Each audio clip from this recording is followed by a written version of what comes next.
The auto industry was already struggling to keep factory lines humming thanks to shortages of semiconductors and other parts. And now, big protests in Canada over health mandates are threatening to cause even more pain to production lines. Carmakers have had to cancel more shifts as the Canadian protests halt traffic on Ambassador Bridge, a vital transport line. The bridge, which connects Detroit to Windsor, Ontario, is the busiest land border crossing in North America in terms of trade volume.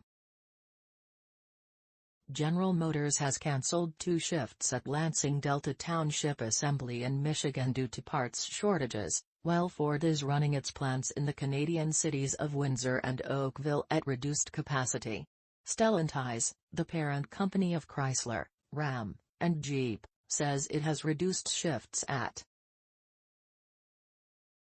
Toyota says it expects disruptions throughout the week at its Canadian plants, which have been affected by the bridge blockade. At this point, no jobs will be affected, a spokesman says.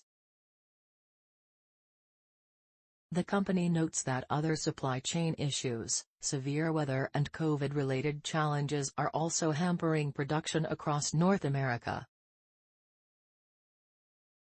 For nearly 2 weeks, protesters in trucks and other vehicles have blocked the streets of Canada's capital city to protest pandemic-related public health measures and voice other grievances against the Canadian government.